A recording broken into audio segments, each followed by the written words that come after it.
Bismillahirrahmanirrahim. Assalamualaikum warahmatullahi wabarakatuh.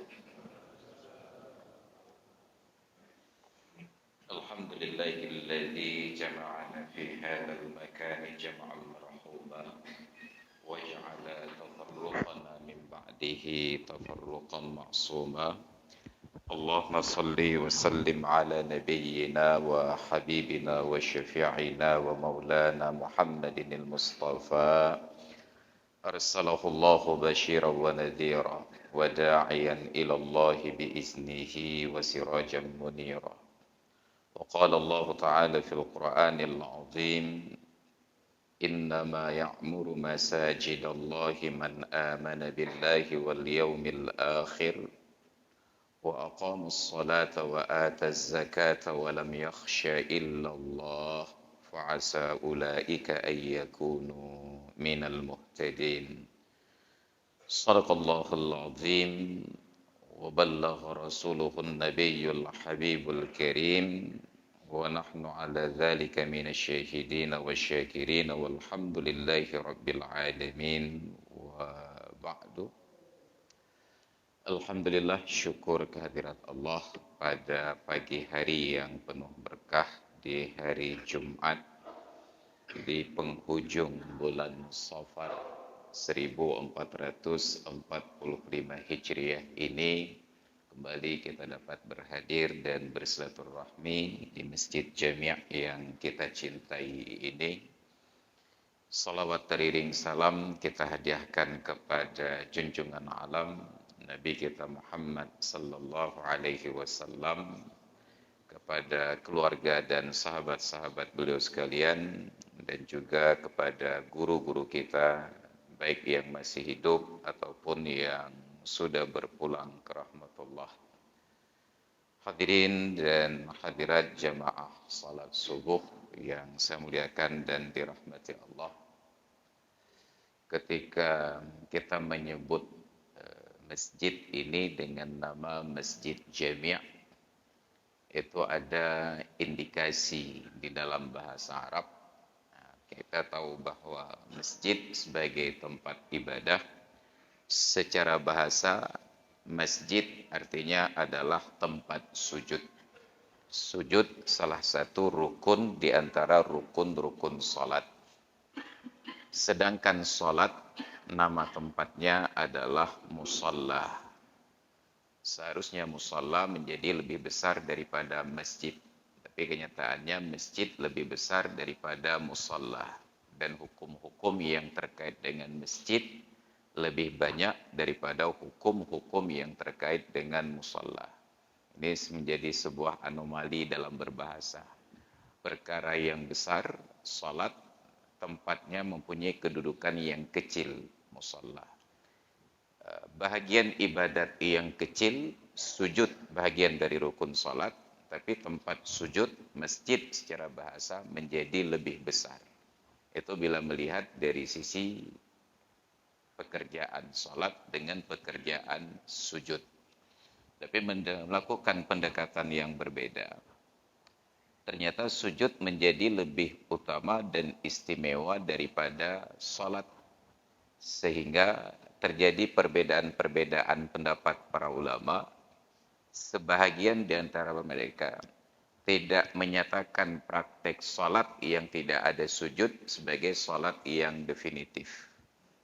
Karena itulah dalam mazhab Imam Hambali, salat jenazah itu bukan salat yang definitif. Sah kita salat jenazah tanpa bersuci. Menurut mazhab Imam Hambali. Itu benar fikih ke Syafi'i lamunan.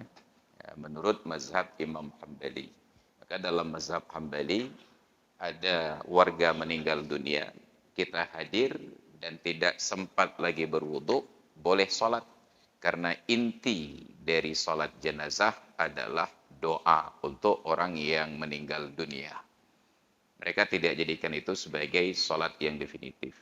Tapi pada mazhab Syafi'i, salat jenazah juga menjadi salat yang definitif. Sesuai dengan definisinya, aqwalun wa af'alun makhsusatun muftatahatun bitakbir wa mukhtatamatun bitaslim. Beberapa ucapan dan beberapa perbuatan yang tertentu diawali dengan takbir dan disudahi dengan salam. Maka berlakulah semua syarat-syarat solat. Bersuci, menutup aurat, menghadap kiblat, masuk waktu, dan seterusnya. Imam Hambali memahami hanya doa saja. Salat jenazah ini prinsipnya singkat. Sehingga apabila jenazah hadir, bukan jenazah gaib, dipersingkat salat sehingga setelah Fatihah pada takbir yang pertama tidak lagi disunnatkan membaca surat. Kenapa? Karena jenazah perlu segera untuk dikuburkan. Terjadilah anomali. Coba perhatikan salat jenazah yang kita lakukan. Setelah selesai dari salat jenazah yang intinya adalah doa Allahumma ghfir lahu warhamhu wa'afihi wa'fu anhu dan seterusnya. Begitu selesai salam, ternyata berdoa lagi. Alhamdulillahirabbil alamin wassalatu wassalamu ala sayyidina Muhammad wa ala alihi washabbihi ajmain. Mulai dari doa kurabiumu sampai doa kurudek. Menjadi kontradiktif dengan tujuan salat jenazah ditiadakan baca surat setelah Fatihah agar jenazah segera dikuburkan. Setelah selesai salat jenazah, yang tadi surat itu kita tiadakan, kita perpanjang dengan membaca doa. Bukan tidak boleh, tetapi kontradiktif dengan tujuannya. Ditambah lagi, ada acara pelepasan jenazah. Boleh, bagus. Tetapi menjadi tidak bagus ketika yang menyampaikan kalimat-kalimat tersebut tidak memahami bahwa itu situasi yang perlu dipercepat. Dan itu bukan hanya terjadi pada orang-orang yang baru bergerak di bidang dakwah mengalami demam panggung. Di dalam sebuah peristiwa, ada seorang imam masjid di Aceh Besar berpulang ke rahmatullah. Kami hadir salat jenazah menjelang pelaksanaan sholat duhur. Ketika sudah selesai dimandikan, dikafankan, akan dibawa ke masjid untuk sholat, ada kalimat pelepasan. Tengku, senior ustadz. Bukan hanya tengku, tengku dan ustadz. Sebab di Aceh beda antara tengku dan ustadz. Tengku itu terawihnya 20, ustadz terawihnya 8. Jadi kalau tengku ustadz, JTO 30. Beliau sampailah kalimat pelepasan. Saking lamanya, sampai orang kacang-cun hati, kena tertegur, orang senior, han tertegur, han upiu-piu. Tapi ketika memang sudah tidak tertahankan lagi, akhirnya adalah salah seorang jemaah yang hadir, maju ke depan, mengingatkan beliau. Cuma tidak pakai kertas yang tertulis, mohon maaf, waktu Anda 5 menit lagi. Ya, 3 kecukeh. Apa maknanya? Kadang-kadang kita lupa momennya itu momen apa. Momen ceramah maulid, momen ceramah pelepasan jenazah. Intinya hanya mengingatkan bahwa yang bersangkutan pernah hidup, mungkin pernah bertransaksi, utang piutang dan lain sebagainya. Yang kira-kira dapat dimaafkan, mohon dimaafkan. Yang tidak bisa dimaafkan, mohon ditagih kepada keluarga. Tapi bersyarat nanti setelah 40 hari. Bikin malaikat maut gepreh yang 40 huratu baru wicinun. Padahal salah satu penyebab siksa kubur adalah utang piutang yang belum selesai. Ini kontradiktifnya. Tapi kita kembali ke masalah sholat tadi. Tadi kita sholat subuh karena ini hari Jumat, dibaca surat Hamim Sajadah, ada sujud tilawah. Sujud tilawah adalah salah satu di antara dua sujud yang boleh dipraktekkan di luar salat, dan satu-satunya selain daripada sujud rukun salat dan sujud sahwi yang boleh dikerjakan di dalam salat. Ada sujud tilawah. Menariknya, sujud tilawah ini tidak boleh direncanakan untuk dikerjakan di dalam salat kecuali salat subuh hari Jumat, dan itu pun dengan membaca surat Hamim Sajadah. Maka kalau ada tengku, guru, ustadz mengajar fikih sampai pada pelajaran tentang sujud sajadah, sujud tilawah dan sujud syukur, beliau katakan, ini karena kita sudah belajar nanti sholat maghrib atau sholat isya kita praktekkan sujud tilawah. Bila direncanakan oleh imam sejak dari awal, maka sholat itu batal dari awal. Karena ada niat untuk mengubah tata cara sholat dengan menambah sujud yang bukan rukun darinya. Hanya diizinkan untuk sholat subuh hari Jumat. Maka ada keistimewaan. Jadi ketika disusun oleh para ulama tertib fadilah sholat berjamaah, ada 7 fadilah. Fadilah yang tertinggi nanti pada sholat Jumatnya. Karena memang disyaratkan berjamaah pada sholat Jumat. Kemudian fadilah yang kedua ada pada sholat subuh hari Jumat. Makanya dibolehkan sengaja meniatkan ada sujud tilawah hanya pada sholat subuh hari Jumat dan hanya dengan membaca surat Hamim Sajadah. Baru yang ketiga, sholat subuh pada hari-hari yang lain. Yang keempat, sholat isya hari-hari yang lain, setiap hari. Yang kelima, sholat asar setiap hari. Yang keenam, berjamaah pada sholat duhur setiap hari. Yang ketujuh, berjamaah pada sholat maghrib setiap hari. Jadi berjamaah pada sholat maghrib itu urutannya urutan nomor 7 pada fadilah. Tapi yang paling ramai berjamaah setiap hari ya pada sholat maghrib. Kenapa? Karena kita senang yang terakhir-terakhir dengan bawa wa'id hadamun syurga. Makanya subuh-subuh itu tidak terlalu ramai berjamaah. Tapi kita bersyukur.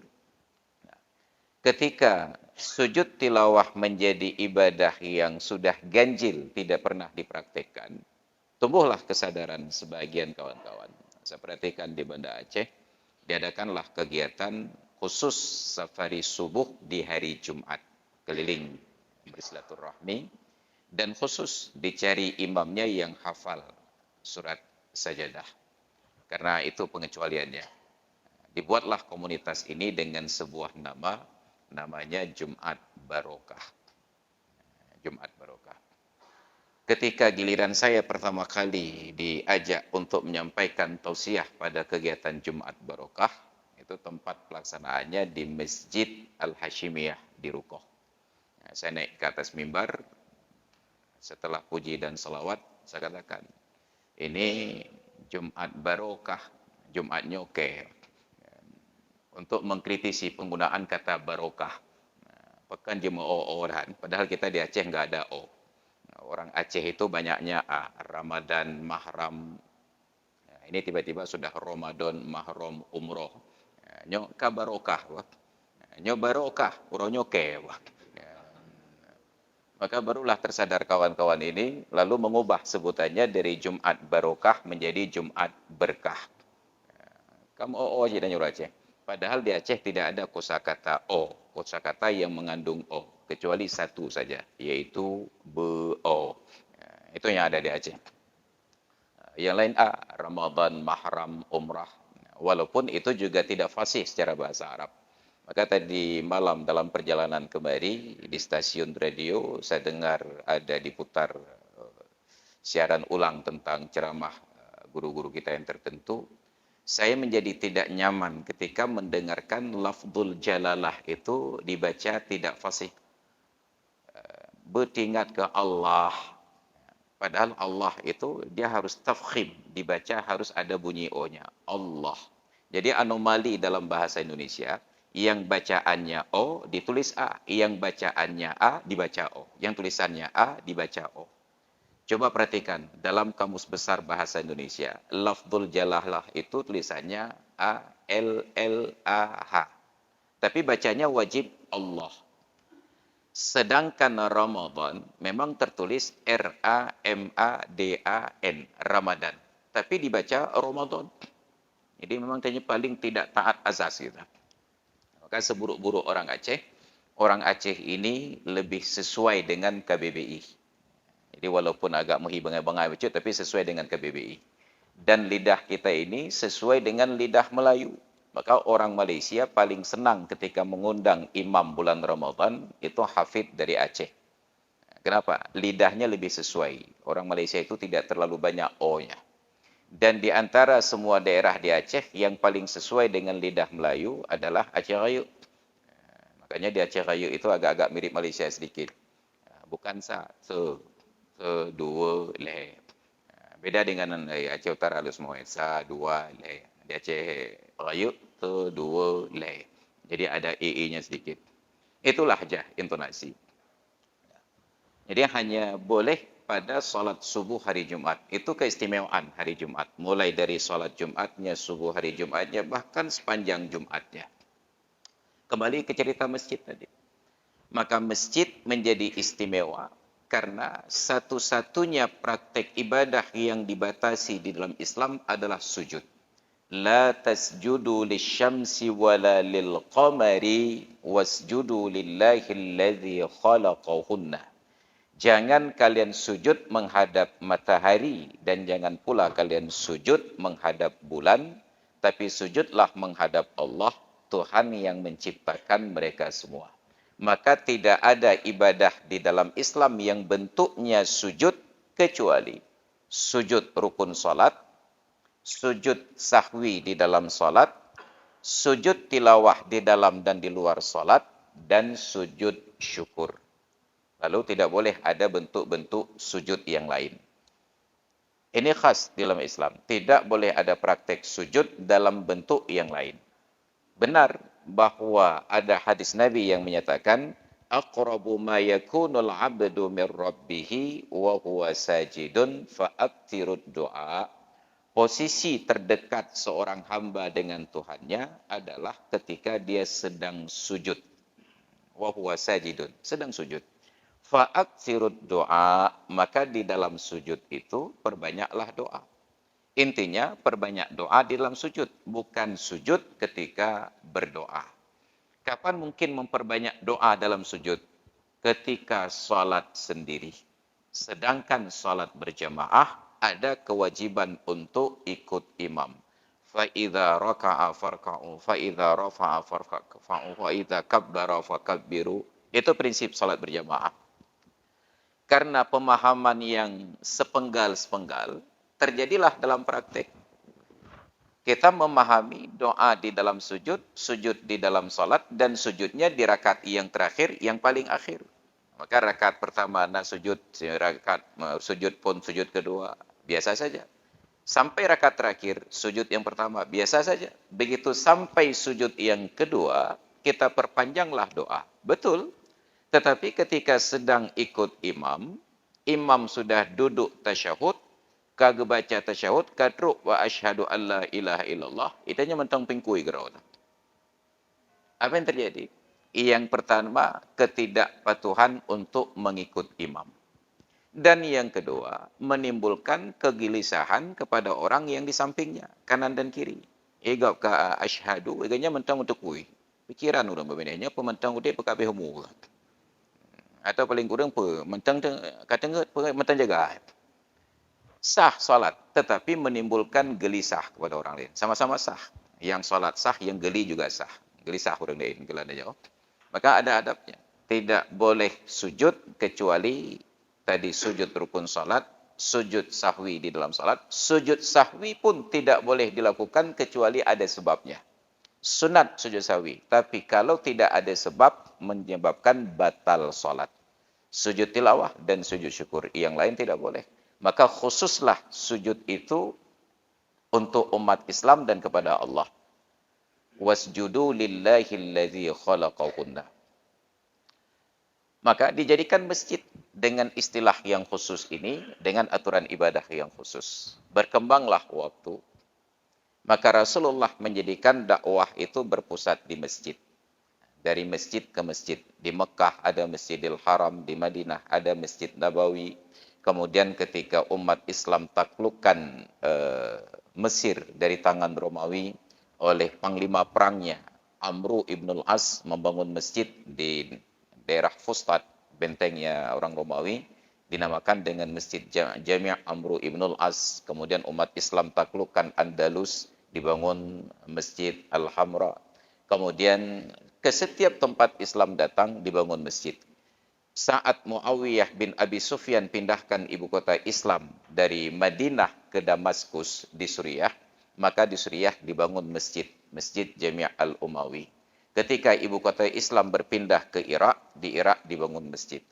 Sampai ketika Islam tiba di Aceh pun dibangun masjid. Maka peradaban masjid itu berada di pusat-pusat sentra-sentra kegiatan masyarakat. Masjid dan pasar berdekatan. Itu dari dulu. Supaya masjid menjadi sentra kegiatan masyarakat. Dan yang kedua, untuk menyeimbangkan antara tempat yang terburuk di bumi dengan tempat yang terbaik. Kata Rasulullah, tempat terbaik itu masjid, tempat terburuk adalah pasar. Maka supaya seimbang, di tengah-tengah pasar dibangun masjid. Maka rata-rata masjid tua yang dibangun oleh orang-orang tua kita dulu ada di pusat pasar. Masjid Raya Baitur Rahman di pusat pasar Aceh, Masjid Baitur Rahim Ulele di pusat pasar Ulele, Masjid Indrapuri di pusat pasar Indrapuri. Ketika Abu Buraih hidup, beliau bangun Masjid Jami' Al-A'la lil Mujahidin di pusat pasar Berenun. Lalu datang generasi sekarang. Kalau masjid di pasar agak sedikit riuh, gaduh, gabuhan, garureng. Kita bangun masjid di tempat yang tenang. Tempat tenang, babine bineh geli. Maka dibangunlah masjid babine geli. Tenang tuh, saking tenangnya sampai nggak ada yang sholat. Ya, kenapa? Karena jauh dari jangkauan masyarakat. Maka kita tidak sanggup bayangkan, andai kata Masjid Raya Baitur Rahman itu bukan di pusat pasar Aceh, maka sungguh yang sholat mungkin tidak sampai satu saf. Masjid harus berada di pusat-pusat pasar. Kalau sudah ada masjid, bangun pasar di sekitarnya untuk mendekatkan komunitas masyarakat dengan tempat ibadat. Lalu di Madinah, Nabi jadikan masjid sebagai sentra berbagai kegiatan. Mulai dari rapat kabinet. Nabi itu juga sebagai presiden, ada menteri-menterinya. Tidak ada istana presiden, tetap rapatnya di masjid. Setelah selesai sholat, diskusi dengan para sahabat yang jadi menteri. Setiap kebijakan disosialisasikan di dalam masjid, di dalam khutbah. Maka khutbah Nabi itu untuk menjelaskan kebijakan yang akan datang dan untuk menjawab persoalan kebijakan sepekan yang telah lalu. Singkat, padat, baru nanti diuraikan dalam kehidupan. Di masjid diadakan pendidikan untuk para sahabat. Pendidikannya, pendidikan tinggi. Materinya Al-Quran dan hadis. Maka di dalam kitab yang ditulis oleh Imam Az-Zarkashi yang berjudul I'lamus Sajid bi Ahkamil Masajid, beliau menyatakan salah satu pelanggaran yang terjadi di masjid adalah menjadikan masjid itu sebagai pendidikan anak-anak, tempat pendidikan anak-anak. Nah, sekarang berkembang di Aceh dan di Indonesia, di setiap masjid, rata-rata masjid itu dibangun TPA. Bagainya kalau agak ada untuk mendekatkan anak-anak ke masjid. Bukan. Islam tidak mengajarkan demikian. Masjid itu menjadi tempat pendidikan tinggi. Kalau kita lihat sejarah. Ketika masjid mulai berkembang, dasarnya dari Masjid Quba dibangun oleh Nabi, kemudian Masjid Nabawi di Yasrib, Madinah sekarang. Itu menjadi tempat pendidikan tinggi. Nabi ajarkan dua materi saja. Pelajaran Al-Quran dengan pelajaran hadis. Itu saja pelajarannya.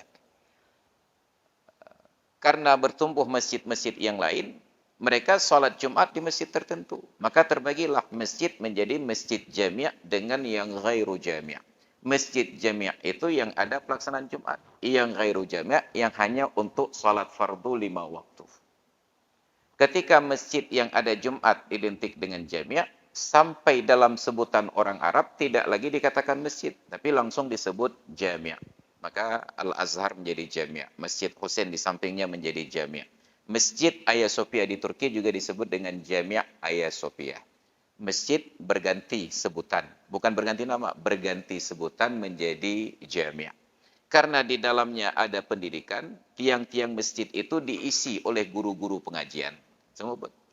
Ketika populasi jumlah pelajar meningkat, tidak tertampung di dalam masjid, dibangunlah ruang-ruang belajar.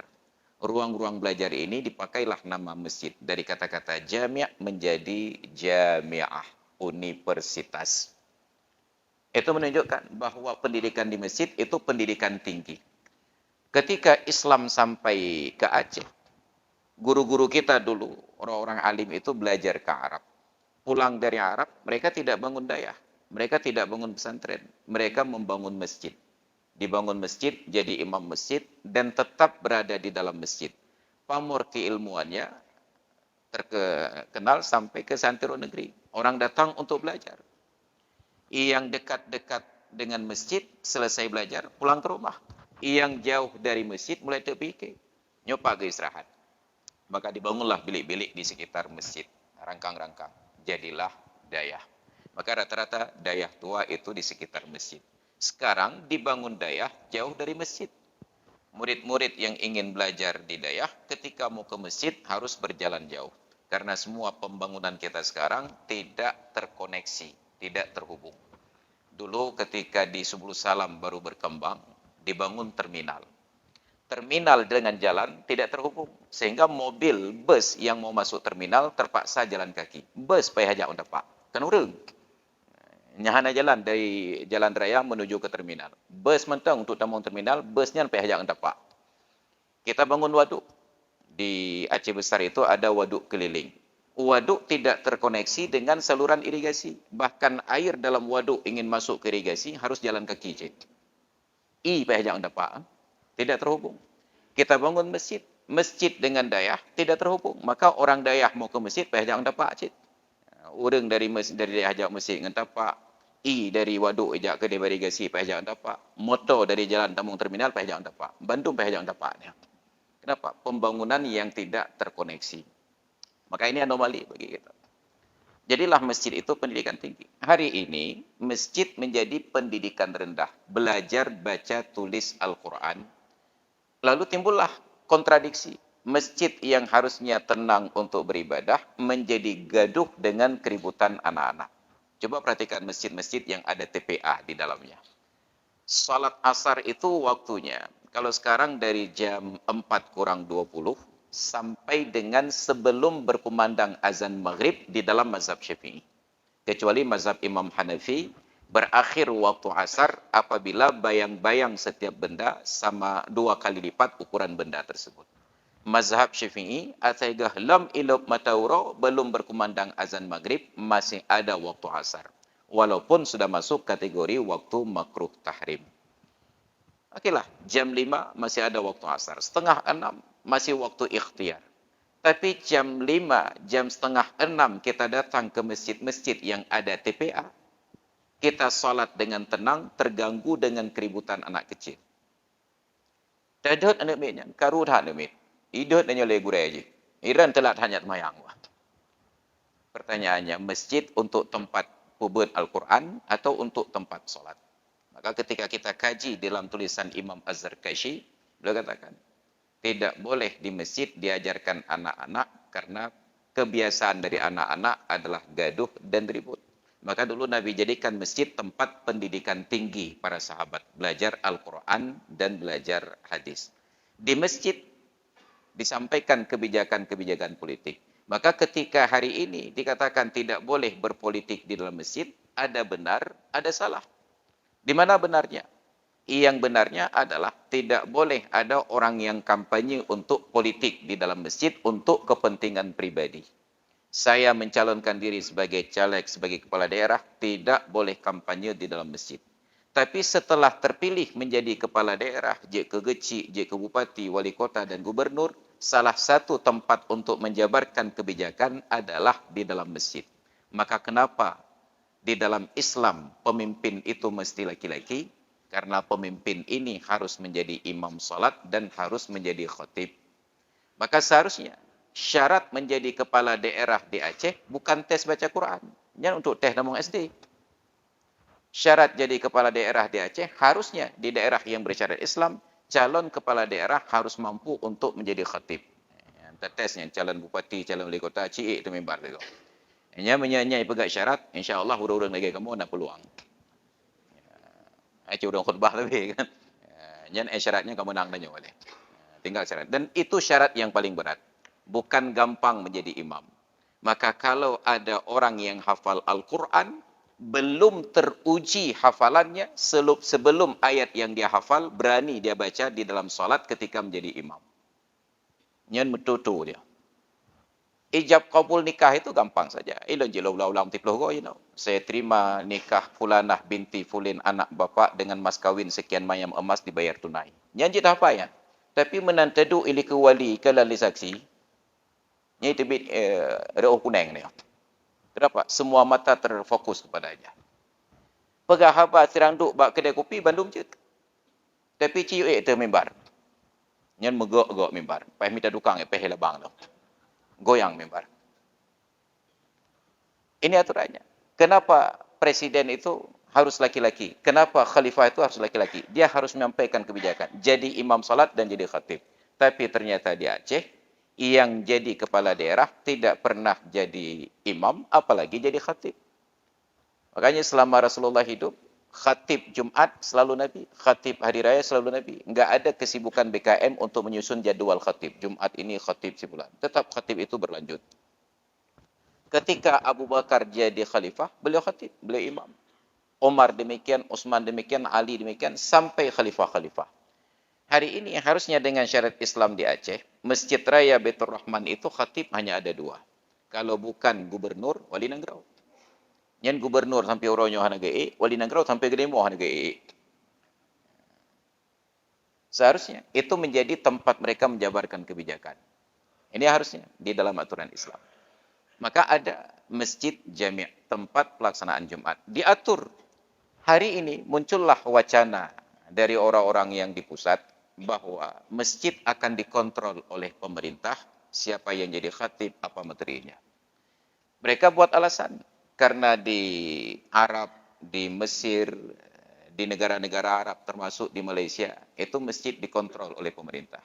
Ini pemerintah yang salah diubat. Di negara-negara Arab, masjid dikontrol oleh pemerintah. Karena memang pemerintah yang bangun masjid dari nol. Mereka yang atur. Itanya masjid kahek dan repair kagak dan pegat. Ejak pemerintah hanya kepo. Ini yang salah jawaban.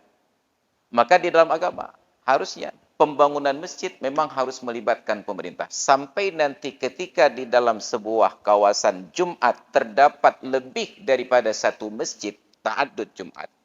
Maka salah satu ketentuan di dalam aturannya, yang sah Jumat adalah di mana pemimpinnya hadir. Jadi kalau ini kampung lancang garam, nado abah masjid, nyampe dakalan geci, ho gejak orang Jumat. Menyo gejak masjid Baitur Rahman berarti kedai Jumat. Menyo gejak Baitur Rahim berarti kena Jumat. Makanya banyak geci anak gejak Jumat.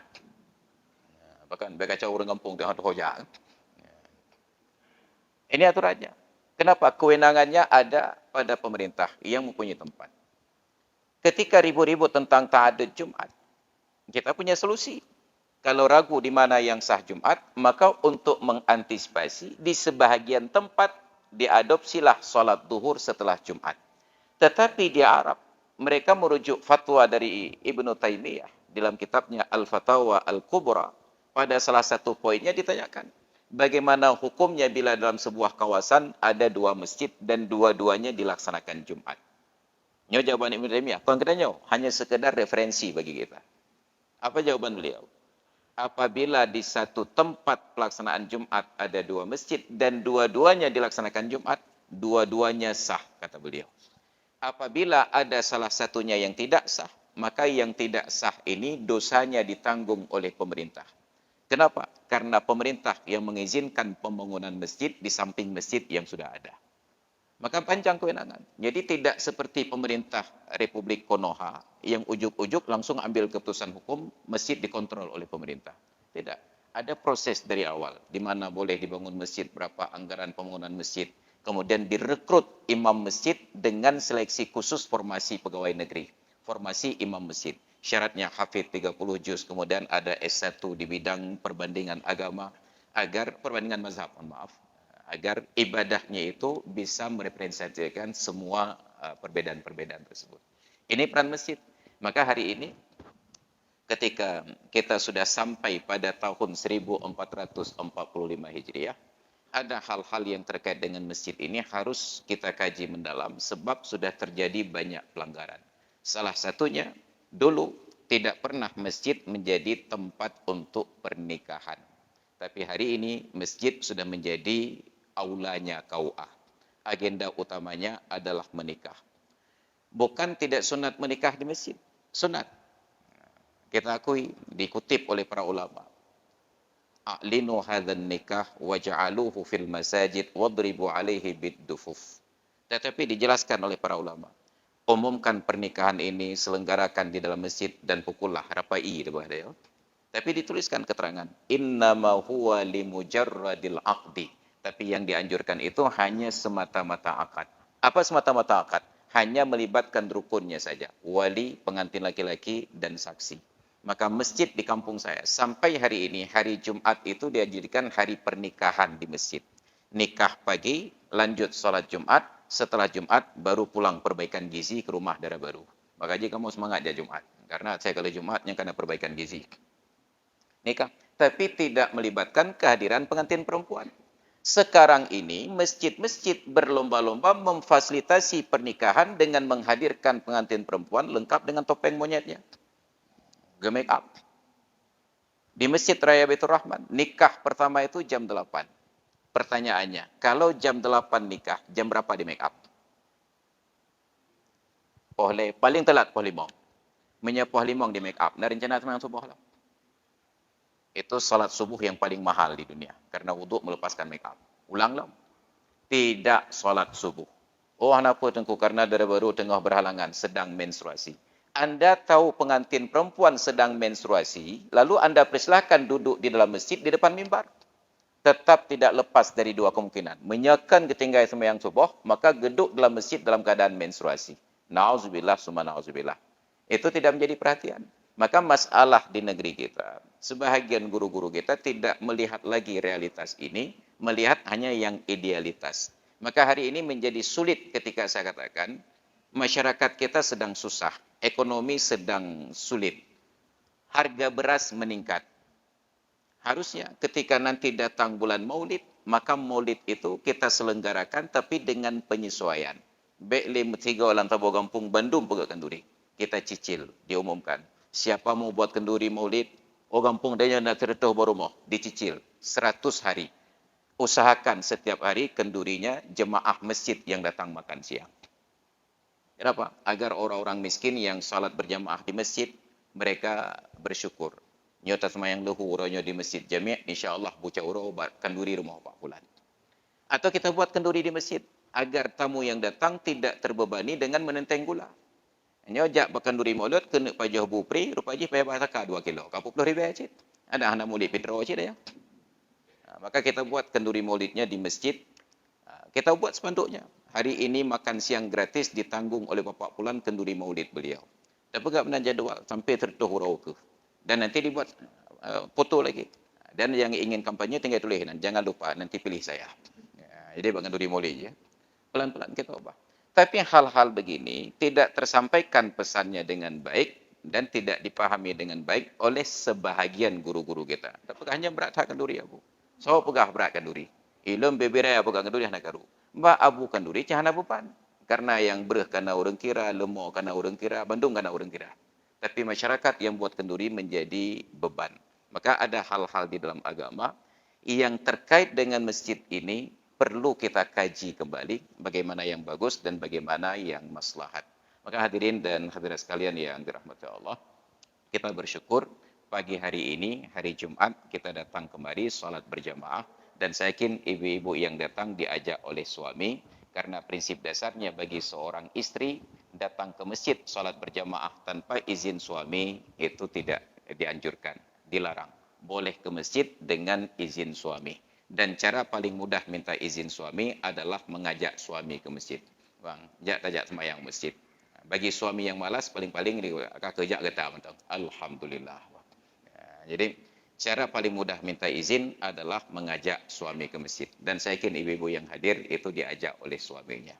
Baik hadirin dan hadirat sekalian yang dirahmati Allah, karena hari ini masih hari kerja, ada yang masuk kantor, dan ada yang harus mengantarkan eselon 1 ke sekolah. Kita padakan kajian sampai di sini. Mungkin kita buka ruang sedikit bila ada pertanyaan, disilakan dengan segala hormat. Dan bagi yang terburu-buru, sudah diizinkan untuk melanjutkan aktivitas. Disilakan dengan segala hormat.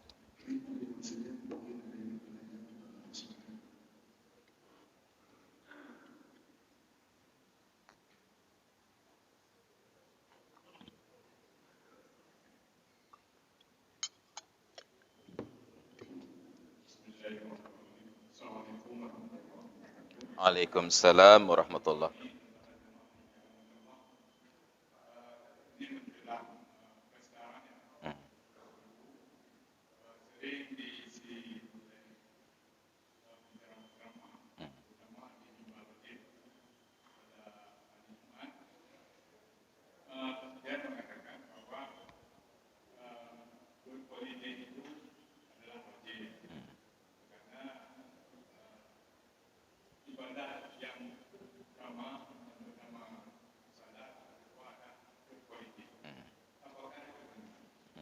itu dikatakan disampaikan pada materi wasiat. Tausiah. Kadang-kadang itu wasiat kan Rukun khutbah. kalau dia berbohong, kadang-kadang ada yang katakan tapi tidak ada dalam hadis, tapi menurut itu. Iya. Mana yang wajib, wajib. Iya. Apakah berbohong itu sahnya wasiat? Yang kedua itu dikatakan salat yang untuk ibadah, itulah salat itu yang termasuk adalah berpolitik. Apakah itu benar? Waalaikumsalam warahmatullahi wabarakatuh. Berada pertanyaan. Baik. Ada benar dan ada yang harus diluruskan. Yang pertama, berpolitik itu di dalam Islam bukan wajib sebagai tujuan, tapi wajib sebagai alat untuk kepemimpinan. Maka nanti ada namanya fiqhus siyasi, fiqhus siyasah. Bahkan disusun kitab-kitabnya itu oleh para ulama. Di antara kitab yang paling populer itu yang ditulis oleh Imam Al-Mawardi yang berjudul Al-Ahkam As-Sultaniyah, hukum-hukum kepemimpinan. Satu. Yang kedua, untuk melihat seberapa pentingnya politik dan kepemimpinan di dalam Islam, kita lihat peristiwa wafatnya Rasulullah. Beliau meninggal dunia di hari Senin, baru dikuburkan di hari Rabu. 3 hari jenazah Nabi terbiarkan. Padahal Nabi inilah yang menganjurkan agar orang meninggal segera dikuburkan. Timbullah pertanyaan, lalu kenapa Nabi yang menyuruh orang lain meninggal segera dikuburkan, beliau ditunda penguburan 3 hari? Ada 3 jawaban diberikan oleh para ulama. Jawaban pertama, untuk memberikan waktu selapang-lapangnya kepada umat yang ingin hadir sholat jenazah untuk Nabi. Jawaban yang kedua, jenazah lain perlu segera dikuburkan karena dikhawatirkan terjadi perubahan, bau, bentuk, dan lain sebagainya. Dan perubahan pada jenazah itu tidak terjadi pada Nabi, maka tidak perlu disegerakan. Dan jawaban yang ketiga, Nabi yang meninggal ini adalah pemimpin dan belum terpilih penggantinya. Maka sebelum ada pengganti yang lain, pemimpin yang ada walaupun sudah meninggal jangan dikuburkan dulu. Maka terjadilah suksesi kepemimpinan sampai terpilih Khalifah Abu Bakar. Ketika Abu Bakar dilantik, setelah pidato kepresidenan, inaugurasi beliau, yang pertama beliau lakukan dalam agenda kepemimpinannya adalah menguburkan jasad Rasulullah Sallallahu Alaihi Wasallam. Itu pentingnya kepemimpinan. Tapi untuk menjadikan kepemimpinan sebagai urutan kedua ibadah utama dalam Islam, nanti ada perbedaan-perbedaan. Karena Nabi ketika menjelaskan ibadah tertentu dan fadilahnya, beda orang, beda ketentuan. Dalam hadis riwayat Abdullah bin Mas'ud, ketika ditanyakan kepada Nabi, "Ya Rasulullah, ayyu amalin afdal?" Pekerjaan apa yang paling utama? Apa jawaban beliau? As-salatu ala waqtiha, salat pada waktunya. Yang kedua apa? Birrul walidaini, berbakti kepada orang tua. Lalu apa? Lalu al-jihadu fi sabilillah, berjihad di jalan Allah. Maka ada tertib yang berbeda. Nanti ada jawaban berbeda lagi. Kemudian sisi yang kedua, khutbah Jumat. Tausiah itu wasiat adalah rukun. Rukun itu karena itu menjadi rukun seharusnya berbahasa Arab. Tapi dimaafkan berbahasa Ajam yang non-Arab dengan catatan tetap menjaga mualat bahasa Arab titik ke titiknya. Yang disampaikan adalah nasihat untuk kebaikan, untuk takwa kepada Allah Subhanahu wa taala. Ketika dibuat ketentuan ma la yatimmul wajibu illa bihi fahuwa wajib, yang itu bukan ayat dan itu bukan hadis, tetapi itu adalah kaidah usul fiqh dan itu disepakati oleh para ulama. Tapi apabila ada bohong dan itu disengaja, apalagi bila dinisbahkan kepada Nabi, maka itu menjadi dosa besar. Dan Nabi mengancam, "Man kadzdzaba alayya muta'ammidan falyatabawwa maq'adahu minan nar." Barang siapa yang secara sengaja berdusta mengatasnamakan diriku, silahkan tempati kedudukannya di dalam neraka. Maka mungkin ada persepsi-persepsi yang keliru, tetapi kadang-kadang menjadi ada dasar yang baiknya. Cuma yang perlu kita ingatkan, jangan sampai politik itu menggiring kepada kepentingan pribadi. Tapi untuk kepentingan umat, silahkan. Ada persaingan mungkin dulu seperti di Jakarta, ada pemimpin muslim, ada non-muslim. Maka umat Islam termasuk khatib di dalam khutbahnya perlu mengingatkan umat Islam kewajiban memilih pemimpin yang Islam. Kemudian kita Aceh, semuanya Islam. Ada kewajiban khatib untuk menyampaikan bahwa pemilih mesti mengutamakan pemimpin yang berakhlakul karimah. Tapi tidak boleh menunjukkan sosok, hanya menyebutkan kriteria. Demikian. Terima kasih. Baik, silakan.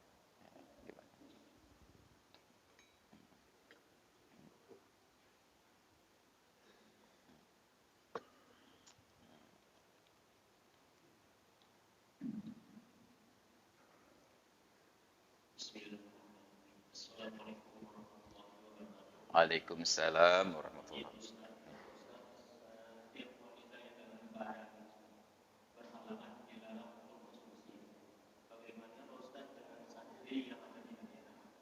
Santri.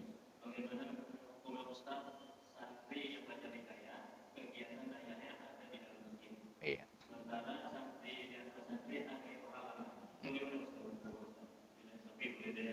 Waalaikumsalam warahmatullahi wabarakatuh.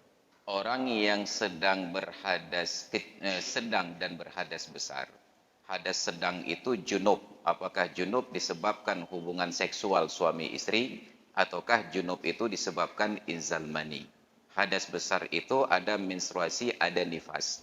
Hadas sedang dan hadas besar yang mewajibkan mandi ini, salah satu pantangannya, larangannya adalah al-muqthu fil masjid, menetap di dalam masjid. Yang ada pengecualian hanya illa abiri sabilin, kecuali sekedar untuk nyebrang jalan. Rumah ganyan belah deh, selop belah no.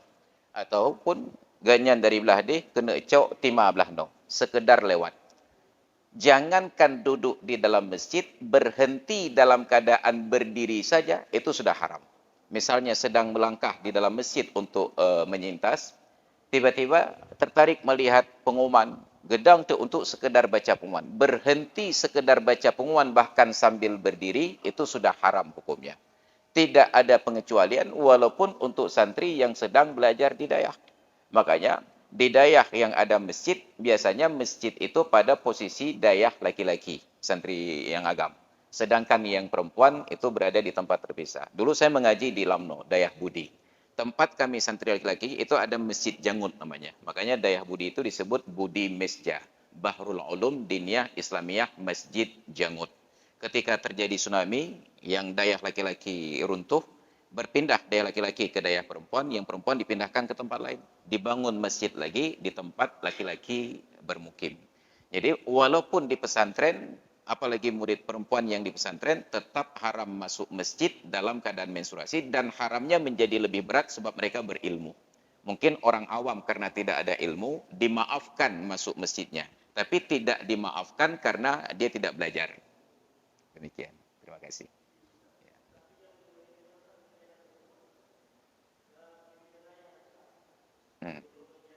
Iya. Walaupun yang melakukannya pimpinan dayah, bila sudah terjadi ada orang perempuan menstruasi masuk masjid, tetap itu hukumnya haram. Hanya dimaafkan kondisi darurat. Mana contoh darurat? Abu Hurairah Ad-Dusi, beliau itu tinggal di Masjid Nabi sebagai ahlus suffah. Ketika malam beliau berjunub, beliau tidak segera keluar untuk mandi. Beliau tidak masuk masjid dalam keadaan junub, tapi tidur di dalam masjid tiba-tiba berjunub. Baru pagi hari ketika akan sholat subuh, beliau keluar untuk mandi. Maka yang dimaafkan bukan orang berjunub masuk masjid, tapi orang di dalam masjid setelah berada di dalam masjid terjadi junub. Tidak wajib segera untuk keluar. Nanti ada kaidah, yughtafaru fid dawam ma la yughtafar fil ibtida. Dimaafkan pada berkekalan sesuatu yang tidak dimaafkan pada permulaan. Demikian. Jadi tidak ada pengecualian dalam agama karena yang puput yang pimpinan daya. Tidak ada pengecualian. Demikian. Terima kasih. Ya. Baik hadirin dan hadirat sekalian yang dirahmati Allah, demikian kajian kita di pagi hari ini. Mudah-mudahan menjadi ilmu yang bermanfaat. Wallahu a'lam bis-shawab wa ilaihil marji'un wal ma'ab. Hadanallahu wa iyyakum ajma'in. Assalamualaikum warahmatullahi wabarakatuh.